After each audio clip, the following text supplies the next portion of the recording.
Well, she lasted just 44 days. Liz Truss has gone, and now we are facing a leadership contest for our third Prime Minister in 4 months. Can anyone lead the Conservative Party and the country right now? Should there be a general election? And what about people worrying about the real-life problems of how they're going to face their spiralling bills? Tonight's special programme comes from Cheltenham in Gloucestershire. It's a constituency that the Tories and the Lib Dems have been tussling over for decades. Welcome to Question Time from Cheltenham.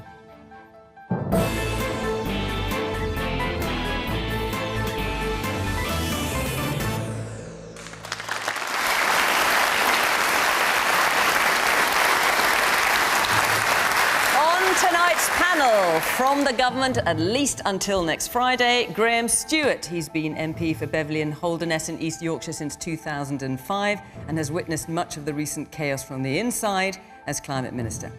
From Labour, Jess Phillips, the Birmingham MP, is Shadow Minister for Domestic Violence and Safeguarding. Back in 2020, she resigned early in her campaign to become Labour leader and has written books about her life, politics and power. You may know her as the sister of Boris. Remember him?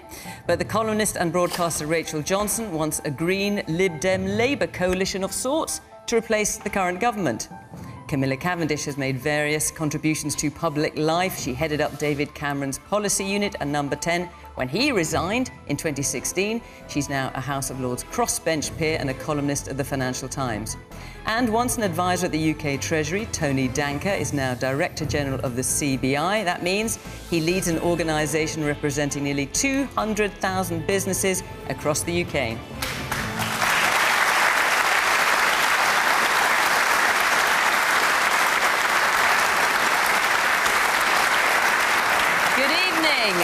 Welcome to our panel, to our studio audience here in Cheltenham, chosen as always to represent how people have voted in the last election in England, as well as local elections, and we take into account sustained changes in polling as well. Very good to see you, and of course welcome to you at home. You can join the conversation the usual way on social media at BBC Question Time. Now, we choose our questions depending on what questions you ask. I have to say, the overall sense of your questions tonight is what on earth has just happened and what is going to happen now. So let's just deal with that for a moment, because it's been quite a day. Graham, now you're here from the government. What was it like in the last day or two, and when did you know that the game was up? Well, it hasn't been easy, obviously, for anybody, and I'd like to apologise to the audience and the people of the country for the instability that there has been in our political life at a time when we need that stability more than ever. So and on the inside track, it hasn't been comfortable. We're obviously facing many very serious challenges.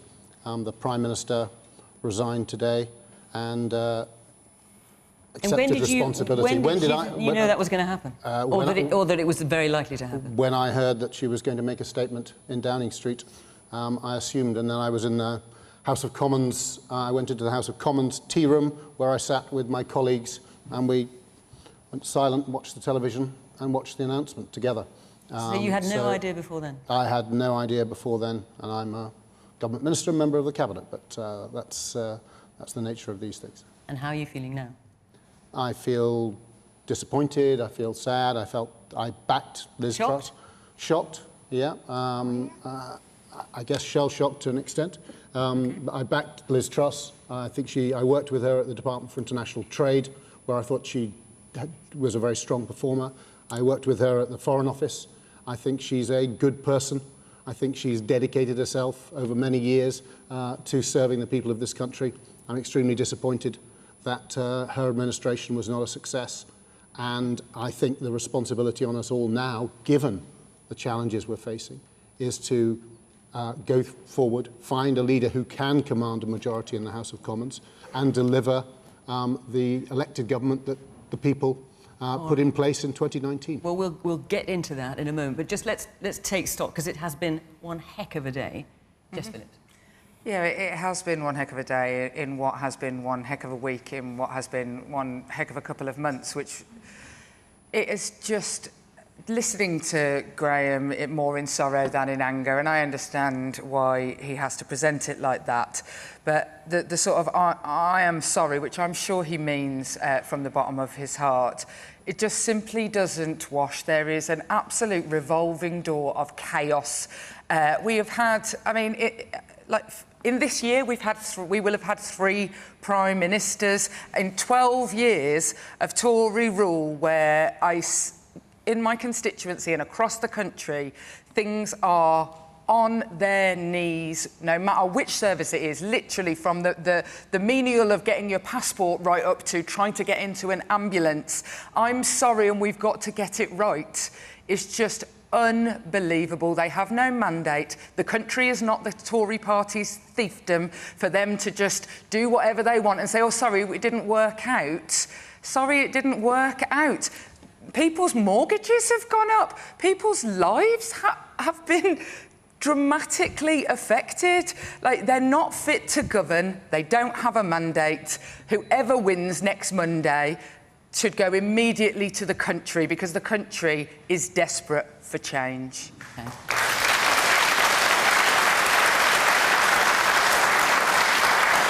Now look, I want to hear what you think as well, so put your hands up if you've got a comment. But Rachel, it's rather fortuitous that you're on the panel this evening, because in the last couple of hours, there's talk now that perhaps your brother may stand again. What can you tell us about that?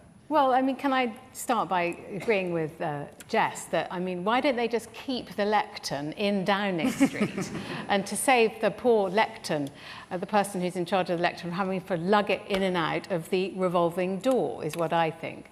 I agree that it does feel as if the Tory party, after 12 years, 3 prime ministers in 1 year, however many chancellors, however many home secretaries, is a bit like our topsoil. I think it needs a period... It's a bit like our topsoil. Our topsoil, which is very depleted. It's exhausted, it's been overused, it's run out of all the vital ingredients it needs, actually, to sustain this country going forward. And I think it needs a period in opposition. It needs to go off and rewild itself gently. And as for my brother coming back, I can't bring you any news on that. You must, come on, Rachel. No, you must have been texting at least. Well, I have no comment on that, but... So do you know? I've got plenty of comments. What I felt... Rachel, wait a minute, let's clarify. Do you... No, Rachel, let's clarify. Do you actually know? I know nothing. And about anything, as you'll discover in the course of the show. But it was when that chap saw my brother's face in his chicken korma, I'd realised that we'd reached the Turin shroud level of buyer's remorse, and people would be praying for the second coming soon.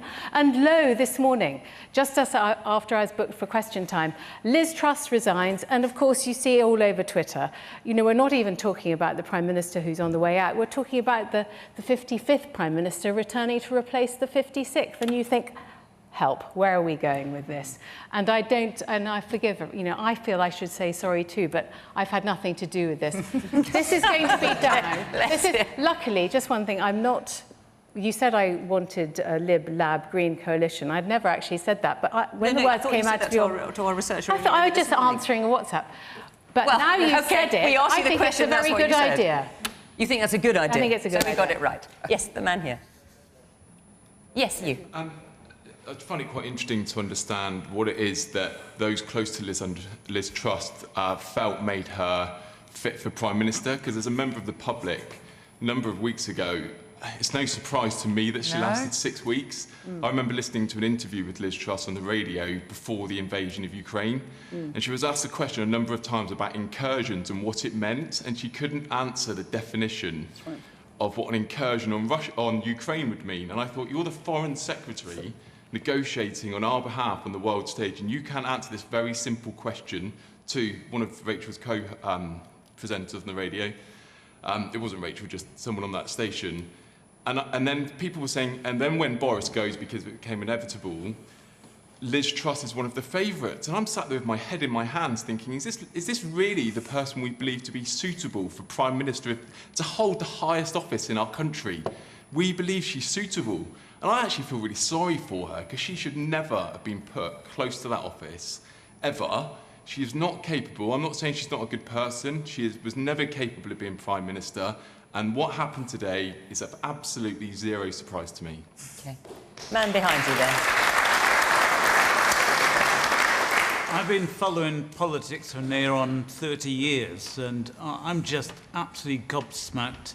A couple of years ago, we were slating Donald Trump and his type of politics and thinking it would never happen here.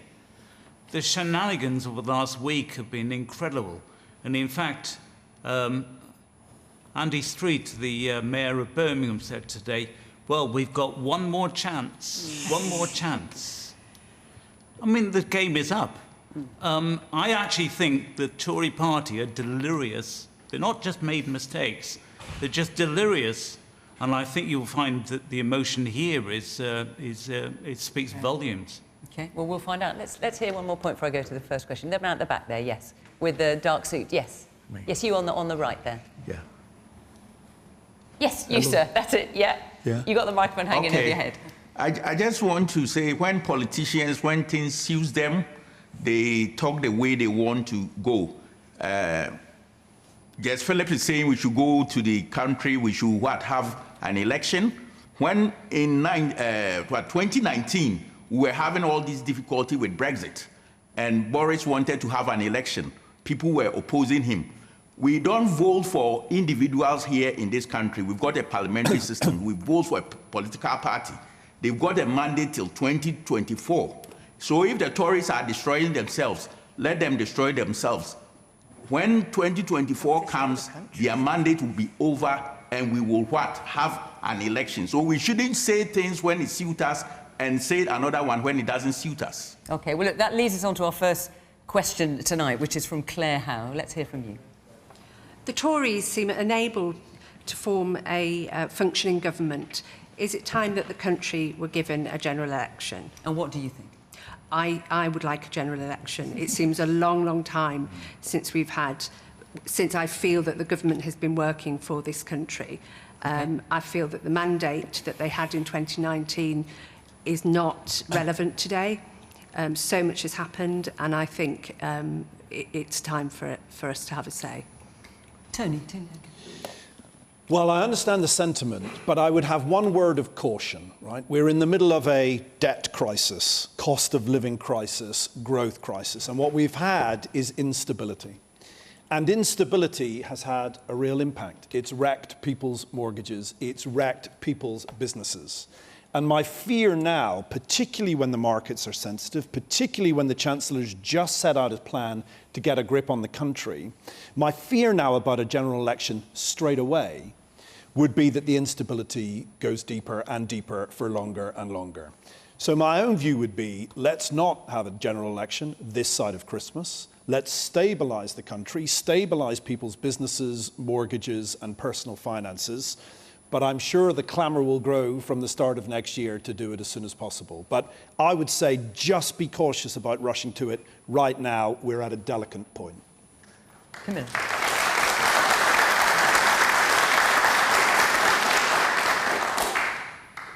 I hear what you say, Tony, and I think the new Chancellor has stabilised the markets, and I think he's tried to rebuild the relationships with the Bank of England and the OBR and the Treasury and the institutions that we have.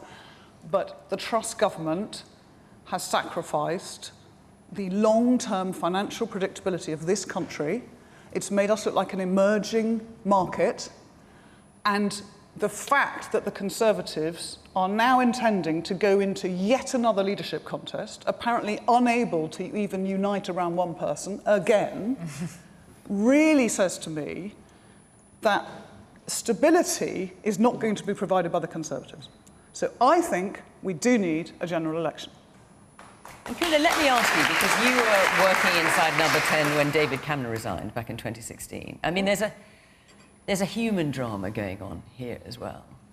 I mean, Liz Truss, she came out, she put a smile on her face, she said a speech to the lectern, and then she skedaddled out of there, back into Number 10. When David Cameron resigned, I mean, how painful was that? Well, I was thinking today that David Cameron called the EU referendum partly to settle the internal rifts within the Conservative Party, didn't he? Do you remember that? That went really well. Yeah, look, of course it's a human drama. I have enormous respect for people like Graham and Jess who are prepared to put themselves up for election. That requires a level of courage.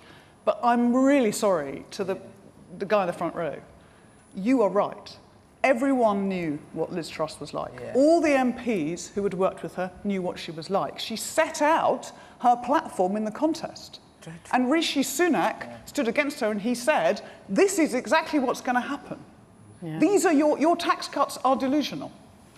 And she was not put in by the MPs. She was put in by a handful of Conservative Party members, and, you know, some of you may be in this room. A handful of people in this country were given the opportunity to choose the next Prime Minister. And I don't think we should go through that again. The Conservatives are now apparently intending to do the same thing again, but within a week. And there's a company called Tortoise Media, and it has signed up, as Conservative Party members, a tortoise, an American, and a Ukrainian, and they paid £25 each. And that tortoise and that Ukrainian and that American, who are all fictitious, by the way, are now eligible to vote in this election. So what does that say about our democracy? God. We need a general election because we cannot afford to go through that again. Wow. Right, let's hear some more. There's a lot of hands up. Yes, the man there in the glass and the dark sweater. Just on that, two things to that. I think we knew the same about Boris Johnson before he came into the office as well. But also, funnily enough, since her resignation, the pound has bounced back. Yeah, it has. Restabilising itself. Would it not be even better if we had a functional government? You think we'd bounce back even stronger? Yes, the woman in the red top here at the front. Well, the scenes in the House of Commons last night, the chaos in the lobbies. Charles Walker, the MP, spoke so eloquently about the state of the Conservative Party. I'm a lifelong Conservative, and I couldn't agree with him more. The fact Graham, I think, didn't know whether or not it was even a vote of no confidence, I think that's correct to say. The Conservative Party's gone from Rachel's brother, who I think, frankly, was a moral vacuum, and I honestly thought they couldn't come up with anyone worse. They found someone who trashed the economy, who's ruined the Conservative Party for a generation, and I hear what Tony says, but I can't see the alternative when the country and the Conservative Party are in the absolute state that they are. Now, that's interesting you're saying that as a Conservative voter. Obviously, as I said at the beginning of the programme, we select you very carefully. As you know, you've all been individually spoken to, and we've gone through your social media and all sorts, to make sure that you represent the electoral picture of England, because that's the nation we're in. So more of you here voted Conservative than for any other single party, because we're reflecting Parliament at the moment. Let me just get a show of hands. It's not scientific, but it's just to get an idea. Who here would like a general election? Huge. Gosh, that's almost all of you. Not quite all of you, but almost all of you. What does that make you think, Graham? Obviously, the situation today with the Prime Minister resigning has upset everyone, and people see... But do you think you should give them a general election? And when you see that response, I say it's not scientific, but this is a very carefully selected audience. You didn't ask the people who didn't want to have a general election, but... No, I'm going to speak to those people as well. I'm just asking your... It's not, because I'm going to come to it. No, no. What's your response to that? Well, we have under our constitution, we're not a presidential system. We have a parliamentary democracy. And under our system for hundreds of years, if you can command a majority in the House of Commons, and that's proved problematic for our recent leaders, but if you can command a majority in the House of Commons, it's your duty to govern in a parliamentary democracy. And we will, over the coming days, seek governing. When's the governing going to start? I'd like to see some governing. There's been no governing going on for some years. I wasn't necessarily happy with much of the governing. But, you know, what we've got this weekend... So today, for example, an enormous and, years-long piece of work about child abuse has come to its end, and a report has come... A huge report saying that there is an epidemic of child abuse in our country, but instead of dealing with it, the government are currently, very unedifyingly, going through their Rolodexes and tweeting which one of the people that they're going to support. The NHS is in crisis. There's a crisis in every home, and it's whether Grant Shapps can use Excel, like that makes him some sort of amazing dude. I don't know. Like, when are you going to govern? Because for the past year, at least, it has been all you have governed is your own survival, and the country is on its knees. May I Well, where we're actually at is that we have the lowest unemployment rate since 1974. We've led the world on net zero, both at home by cutting our emissions by more than any other major developed country in the world. We've led the world internationally with hosting COP20. So you shouldn't mind putting yourselves to the public Jess, then, if you've got such a cracking record. Let them have a say. Jess, I didn't interrupt you. And leading the world internationally at COP26 and moving from, under my colleague Alex Sharma, we've gone from 30% of the world's GDP covered by net zero to 90%. We have been governing.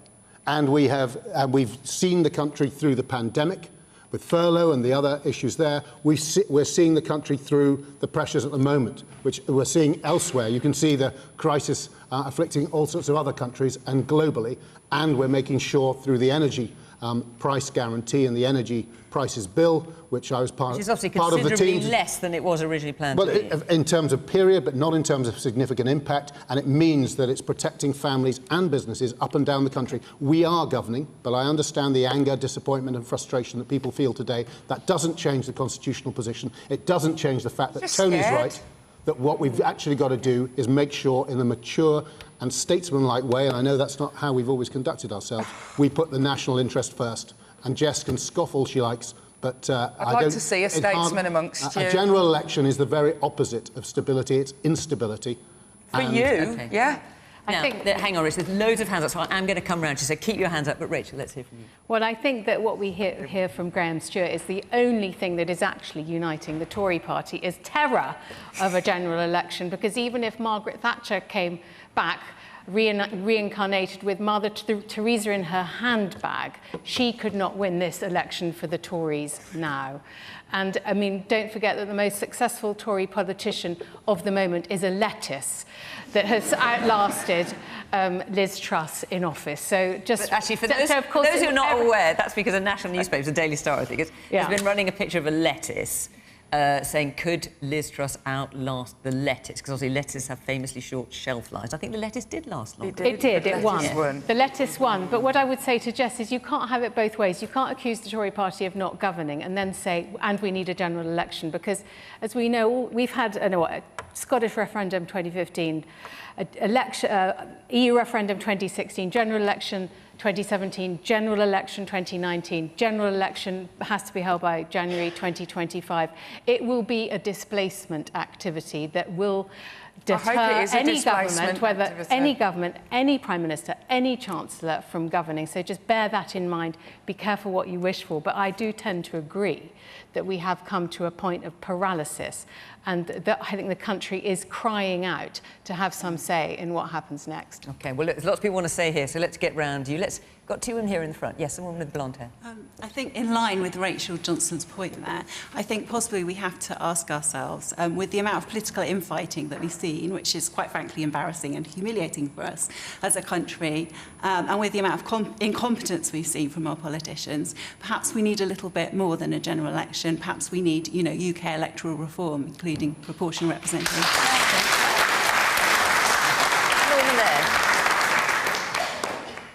The EU have said we've got 7 years to save the planet, and all we're doing is political infighting. We've got children in our schools coming in starving and cold, and none of this is being addressed because all we're doing is talking about lettuces and who's going to outlast who. I mean, it's ridiculous. We need action, and we need it now. We need a general election. OK. Man there in the blue stripy top. To be honest, I just find the whole situation quite depressing. I think, as others have said, it's quite embarrassing. I mean, we're supposed to be a modern, progressive democracy. And, frankly, we've got a climate emergency, we've got the cost of living crisis, we've got countless other issues that, frankly, there's not enough time to list. And all of these people in the Cabinet, they just seem to be thinking about their own interests and their own jobs. They don't seem to understand that life exists outside of the Westminster bubble. There's a real world out there, and there are real struggles. And I think for the country to move forward, the only way to sort it out is to have that general election. They can't put in a second Prime Minister who has no mandate, who's unelected. We do live in a democracy. That's the key word. It's a democracy. Let the people decide. Woman here in the front in the glasses. What struck me when I saw the chaos yesterday with MPs in tears and that going on was, what if at that moment something had happened on the world stage? What if Putin had done something? What if there'd been some international crisis somewhere else? Are we really being told that those people would be able to pull themselves together and actually deal with that to the standard that we need? Because I wasn't convinced they would be able to. And did that frighten you? It did, really, because I thought, well, you know, the whole world's watching, but you think that could just be the moment. I mean, we know Ben Wallace has been over to Washington and things. We know things are very dicey. And you think at that moment, it would have just been chaos. We wouldn't have been able to make a suitable response. Our allies wouldn't have been able to rely on us. And that, I think, that's why I think we do need an election, because I just don't think they're capable of functioning to the standard we need. Now, most of you put your hands up saying you did want a general election. A few of you didn't. So you don't want a general election. So let's just to get a different view. So yes, in the check shirt there. I wouldn't advocate a general election at the moment. I think from the point that was made, we need a balance and we need to steady the markets. But the government at the moment, and I do agree with Graham, you have led a lot over the years across a lot of the different spectrums of politics, but now you are leading the way in higher mortgages, lower jobs, and all the things which affect people directly. So while I would advocate we should not have a general election, I don't see how we cannot. So even though you don't want one, you think it's inevitable? Yeah. Anyone else who doesn't want a general election? I mean, it's quite hard to find you, but yes, the woman there in the brown jacket, yeah. No, we certainly don't want a general election now, and I think we do not have a proper opposition anyway, and I think that's the problem. If we had a proper opposition, maybe the government would govern better. Okay. I suspect we're going to be talking about what Labour might do if it came to a general election moment. Tony, you wanted to come in there. Yeah, look, well, it looks like the audience has a pretty clear view about wanting a general election. The one thing I would say, I mean, I think we should wait, but the one thing I would say about the next few days, Graham, is that I think the Conservative Party probably have a last chance moment in the next few days to show a level of stability, grip, national interest first. If what we have in the next few days is in the next few days, what we're going to have, surely, Tony, is because we've got until Monday, between now and Monday, to come up with two candidates. So there's going to be a sort of frantic amount of activity. But let's see what happens, right? If we have a set of Conservative politicians engaged in internecine warfare about the kinds of arguments they've been having for the last 3 months, then that's a pretty bad sign, and maybe we should have that election sooner. If, however, the Conservative Party can put the country first, stability first, economy first, and do this in an orderly, quick fashion, then there may be a chance to have a bit of stability for a bit longer. So I think all eyes will be on behaviours this weekend in the Conservative Party. OK. Well, look, I'm going to take another question. Listen, we're going to stay generally with this topic. I don't think that's any great surprise. But before I do, I just want to say that we will be in Dulwich in South London next week. And the week after that, we're in Horsham in the southeast of England. So if you would like to come and be part of the Question Time audience, go to the Question Time website. You can follow the instructions there and come and be part of our audience. And also, incidentally, a list of all the venues will be coming to our there, so you can see if it's going to be coming to your area and apply. Right, let's take another question now from Stella Jennard. Yeah. Who, in the panel's opinion, is the best candidate to take over from Liz Truss? Well, who do you think, Stella? Might as well ask you. In my opinion, I think that it's time for the people to have their voices listened to right. again. So it's time for a general election, yeah. We've got that message loud and clear. So, Rachel... No. I knew you were going to come to me. It's so unfair. It's not, because you're here and we're thrilled about it. So should it be Boris?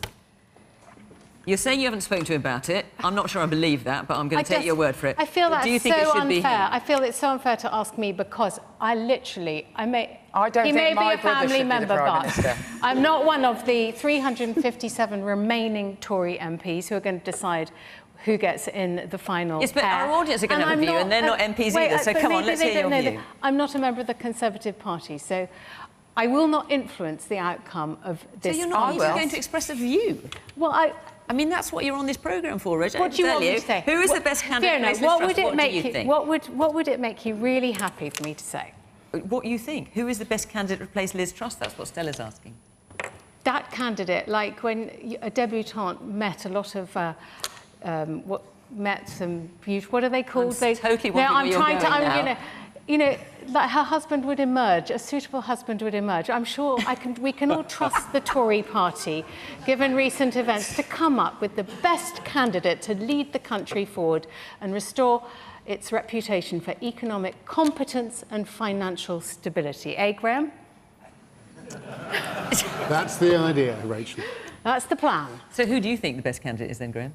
So you supported Grant Shapps originally in the last leadership contest, and then you switched to Liz Truss when he dropped out. So now Liz Truss has dropped out.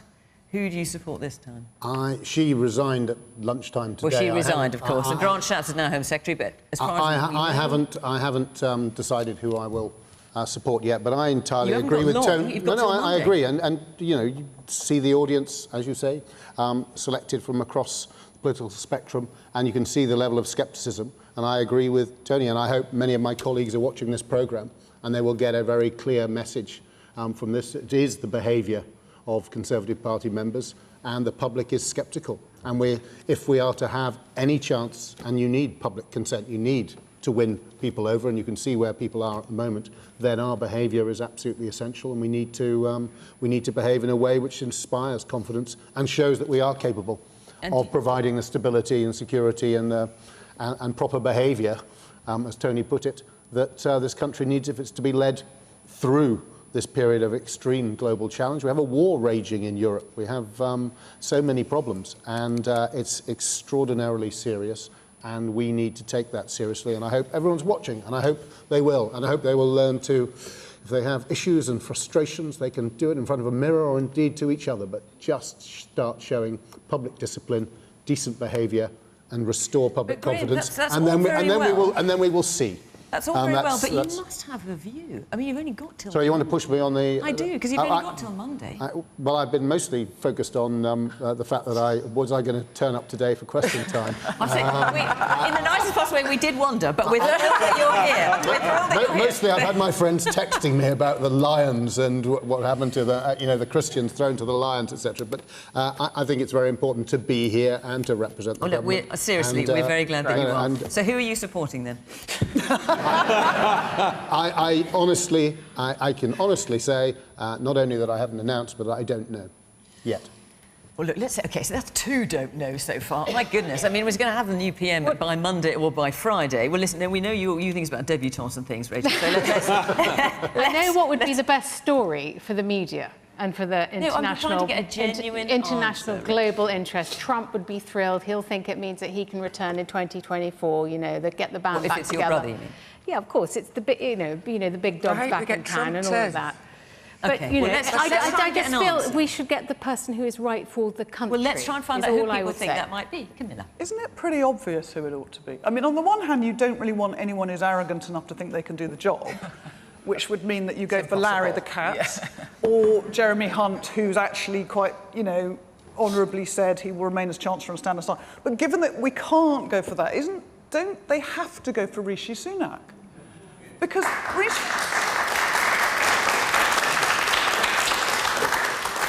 Rishi Sunak is the man who the MPs chose last time around, which was only a few weeks ago. Rishi Sunak is the man who took the fight to Liz Truss all the way through the campaign and said the difficult things and said that she was peddling fantasy economics. And But Rishi don't forget, he Sunak, didn't manage to persuade Conservative members who, unless there is a kind of coronation, will have the final but say. as I said earlier, I think that is part of the problem with this system. And by the way, just if you don't know, the Conservative Party created those rules in 1998 after it had suffered a landslide defeat. The people who created those electoral rules that let the membership vote never intended that to choose a prime minister. They were expecting that the members would choose the next leader of the party. They never intended that to be a prime minister. I really hope that the Conservatives, given they've only got a week and there are issues with online voting, will actually let the MPs decide. And I really hope the MPs will come together around Sunak. And if they don't, I think they are finished. OK. Let's hand up. Yes, come here in the front. Apart from yourself saying Rishi, I find it incredibly frustrating how you expect us to believe you and get behind you. Be like, okay, Believe right. who? You're talking to Graham, sorry, and say, right, get behind you. one more chance. You can't even give a straight answer to a question. It's so frustrating as someone of, I don't want to say my generation, but it is. It's like, just give us a straight answer and just give people upfront and honest answers to what they want. Don't give us the skirting around the subject stuff. We don't want to hear that. We just want someone to go, do you know what? We messed up. This is what we're going to do. Then people might get behind you a little bit more and not call for an election and not get so frustrated with this wishy-washiness. I'm going to go around the rest, but do you want to give a quick straight answer, or are you still sticking Well, to I always guns? give straight answers. No, not to this particular question. If you mean I haven't said who I'm backing yet, because she resigned at lunchtime, I haven't spoken to anybody and I haven't decided yet. That's a pretty straight answer. I'm not hiding it. I'm not quietly texting my support for someone behind my back. I'll tell you if he is. I'd tell you if I did. The man at the back in the tartan shirt. I think after the way she dealt with Keir Starmer at the dispatch box on Monday afternoon, Penny Mordaunt would make an excellent Prime Minister. Right, OK. She gets your vote.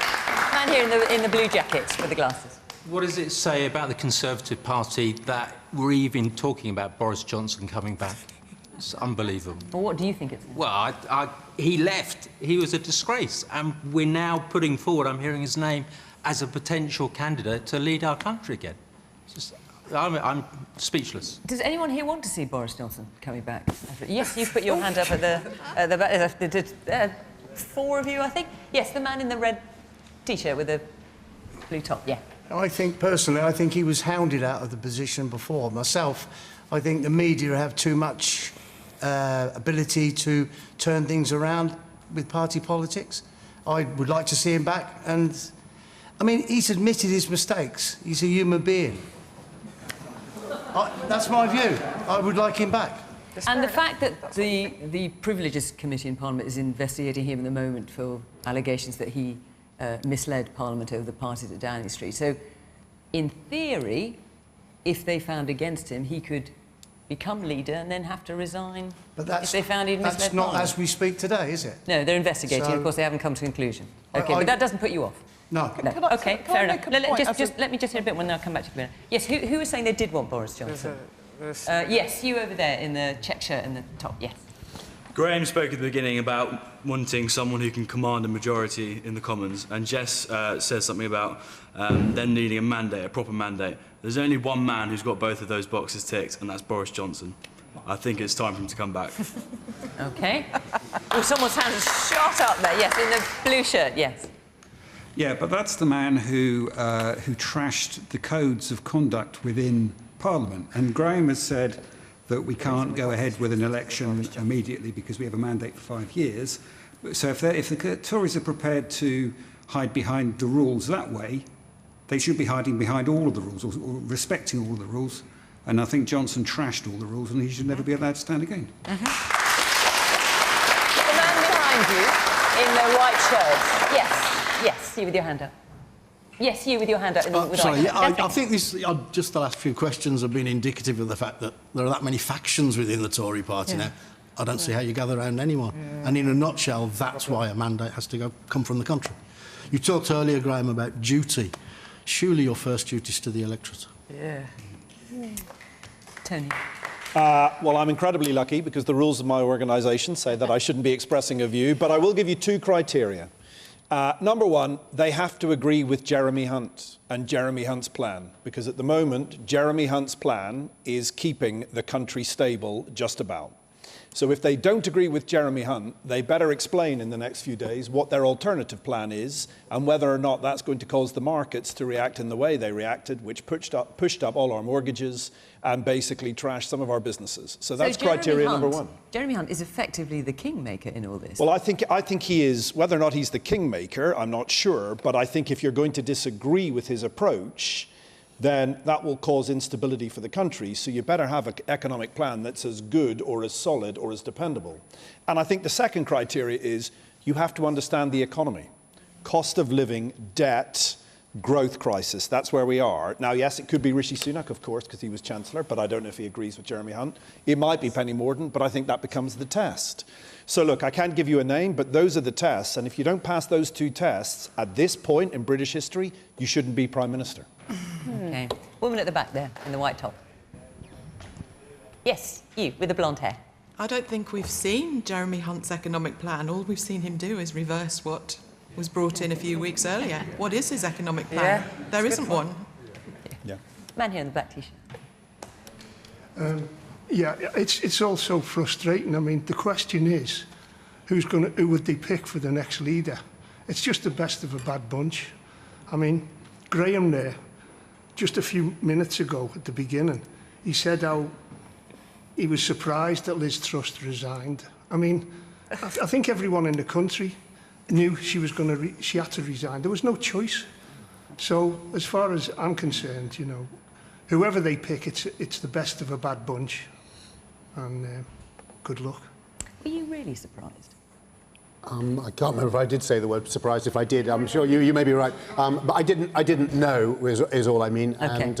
And obviously it wasn't out of a clear blue sky, was it? Given the situation. Sorry. The fact that you're not even making a decision, you're sitting there now saying you don't know who you'll vote for on Monday to take over from Truss. It's not true either. I mean, that's amazing, It's isn't not it? true. Jess has just said it's not true. I don't believe that it's true. I don't believe that. Some of your colleagues have already put themselves forward, some unedifyingly, like 12 minutes after Liz Truss had resigned. It's quite something to say. You said you don't believe me. That's quite a strong thing. If I made my mind quite up, strong, Graham. Well, so am I, and I'm always entirely straightforward. If I'd made up my mind, I'd tell you I haven't. And for you to suggest that I would say that I hadn't when I had, I just don't think that you can't tell the audience here who you wouldn't rule out or who you would rule in. Also, just to pick up on something that Tony said, I'm going to calm down when I'm talking to Tony. Are you withdrawing that allegation or not? No, we're not in the House of Commons now. I'm not withdrawing it. To pick up on something that Tony said, that this is Jeremy Hunt's plan, and it does feel a little bit like Jeremy Hunt is the kingmaker in all of this. Jeremy Hunt's plan to stabilise our country wasn't needed 5 weeks ago before Liz Truss became the leader and totally trashed our economy. So the idea that we're asking the country to hope for stability from the same people who just crashed the car, Jeremy Hunt, Penny Mordaunt, both of them suggested when they were running for leader just 7 weeks ago or whenever it was, they both floated having completely uncosted tax cuts as part of their routine. Only Rishi Sunak didn't. To be fair to Rishi Sunak, I'm not supporting Rishi Sunak. I tell you who I think should be who should replace Liz Truss, and that is quite obviously Keir Starmer. Right, okay. Well, look, to that end, I'm just going to take the question, but I'll bring you back in, Camilla, I promise. We have another question here from Robert Seven. Robert, there you are. Would Keir Starmer make a credible Prime Minister? Right. So Tony, you were saying just now that as head of the CBI, you're not going to come down on one side or the other. But would business like to see a Keir Starmer government, from what you're hearing? Look, I think Keir Starmer, of course, is a credible Prime Minister, right? I think he's a world away of where we were with Jeremy Corbyn. That's certainly the view of business people, probably the view of most of the public. So I think he's a credible Prime Minister. It doesn't mean he's the best Prime Minister. I think the big challenge for Labour now, and it builds on Jess's answer with a little bit more delicacy, is I think the game has just changed for Labour now, because what we have from the Labour Party is a big, bold, ambitious strategy for the country, a big, bold, ambitious economic strategy for the country, but they're going to have to do it without any money. And so I think the Labour Party are going to have to recalibrate now to think about how, given the state of the public finances, given the state of the economic crisis, what will be the prospectus from Labour now? Because Labour had a big, bold and expensive plan, in many respects a good one, with some questions for sure. But now I think they're going to have to think, right, what are we going to inherit, according to you all, maybe sooner rather than later? And what is our offer now? And so I actually think if I was both parties, and if I was in Keir Starmer's office, I would be burning the midnight oil right now to work out what of our plans can survive in this new debt and growth crisis that we're in, because I think we'll need a serious offer from Labour that's affordable for us to consider them to be credible. Okay. Camilla. I wanted to come back to Boris Johnson, the lion across the sea, the Cincinnatus of our age, the guy who, by the way, backed Liz Truss, and boy, maybe he thought that she would burnish his credentials to come back. And I just wanted to come back to you in the red shirt because you said he was handed out by the media. His own cabinet resigned because they felt he was unfit to govern. And if he was to come back, I'm not quite sure who he would be able to get back into his cabinet. So I think we really do have to be very, very careful, if I'm honest, before we go back to him. But Keir Starmer, I feel, has spent quite a lot of time vanquishing his hard left. I think, like Tony, there's quite a lot of policy which is unclear. I don't know what he'd actually do on day one. I don't know if you do. And so you're right. You guys have a huge job to do to recalibrate. But to be quite honest, I think quite a lot of the Hunt plan, in as far as we know what it is, and I accept that, you know, the outline is there, is not dissimilar to Rachel Reeves's plan. The energy price package is the same. Liz Truss introduced a 2-year energy price freeze, which would have left us as taxpayers beholden to the wholesale gas price. It was a completely blank cheque to everybody in this country, including the very richest, who I really don't believe need that level of help to heat very large houses. And I think whoever is in government in 6 months' time when that package comes to an end will have to produce a new package to help people at the bottom, but it will need to be targeted and it will need to better. And I think actually Labour have done more thinking about that than the Tories had. So I think if it is Keir Starmer, there's a lot of work to do, but the overtones are good, and the reality, back to Tony's point about stability, is if there's a different complexion of government and it's in for a long time, that means investors and businesses can at least start to grapple, rather than at the moment where a lot of investors are privately saying, we're really unsure what's happening in this country, we're going to wait for an election, we're going to wait for a Labour government to see what it's going to do. And I think that is the problem, that's where we are. Rachel. A lot of good sense spoken by Camilla. I mean, she's right to point out that the economic fundamentals aren't going to be that different whether we go forward after 2025 under a Tory or a Labour Prime Minister. And Keir Starmer's best hope is to see the Tory party completely implode further and actually keep his economic cards quite close to his chest because, as you point out, you know, the energy price cap, the windfall tax, they've already been snaffled up by the Tory party and they've been popular. So he doesn't, but he, again, you know, what is there left for him to do? I mean, but would he make a credible Prime Minister? That's the question. He could cap bankers' bonuses again. He could place a windfall tax on banks, which would probably impact badly London, you know, financial centre status, all the rest of it. Would he make a credible Prime Minister? Of course he would. Of course he would. He looks like a Prime Minister. He sounds like a Prime Minister. He is at the moment, he is Prime Minister in waiting as the polls stand, isn't he? He's what, 30 points ahead. So all he's 31. Got to do, 31, all he's got to do, as far as I can see, is not spook the markets anymore. Let's face it, I mean, when the next Prime Minister comes in, he can get rid of Jeremy Hunt if he or she so desires. But the real boss is the bond markets. So that's what Keir's got to look at when he lays out, which he will, his economic plan and his manifesto going into the next election. And just to be clear, you would welcome either a Labour government or some kind of coalition of sorts? I don't know what I welcome at this point. I mean, don't we all sort of feel that, well, beyond the last 6 years, I think what we're not talking about yet again is the elephant in the room. 2016, who was it who said David Cameron called the referendum? The last 4 Tory Prime Ministers have had to resign because the party became ungovernable, because it divided Leave and Remain. Now the Tory party is split between Borisites and Rishiites, between those who want a centre-left economic plan that Jeremy Hunt has, versus the Trussites who wanted a hard-right libertarian economic plan that Liz Truss wanted, which didn't work, which spooked the bond markets. So the Tory party is split irreparably, as far as I can see. Labour's job is not to split the same way, and Keir's task ahead is to keep the party together so it doesn't split hard left, centre left, as far as I can see. Am I right, Jess? Yeah, but I don't think it will. Okay, let's hear from you. You had your hand up here. I'm a veteran and I listened to parliamentary questions yesterday. I heard brinkmanship, sniping, backslapping on both sides of the political spectrum. I think both of the main parties need to clean up their act and to serve us better. We've got some big ticket items. Russia and China are a major threat. And the behaviour I've just seen this evening, sniping and tit-for-tat behaviour, has no place anymore. We need some serious leadership. You're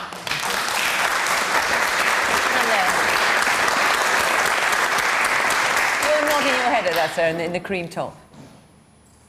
Yes, you, with the glass.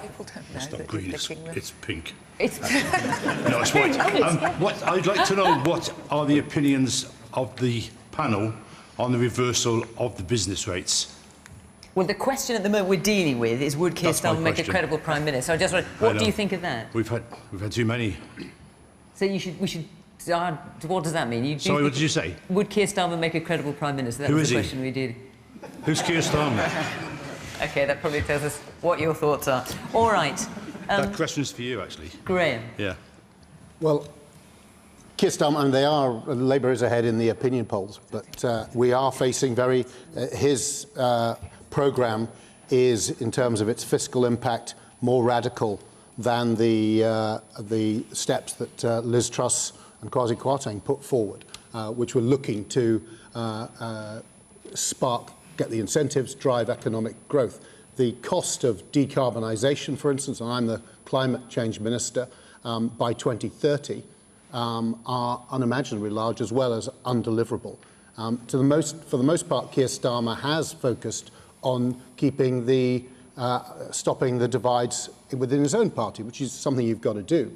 But of course, his party, he was at the last election trying to get Jeremy Corbyn as Prime Minister. So it's quite from trying to make him Prime Minister to saying he's the vanquisher of the left is a fairly extraordinary journey. And there is none of the work that went in. If you look back, one of the best political books ever was Unfinished Revolution. It was by the pollster for Tony Blair, Philip Gould. And it tells the story of the build-up of the team around Tony Blair, Gordon Brown, as they sought to overturn the Tories after their surprise win in '92. And the amount of work that went in, the policy development, the thinking. And it is, and clearly we're not in the...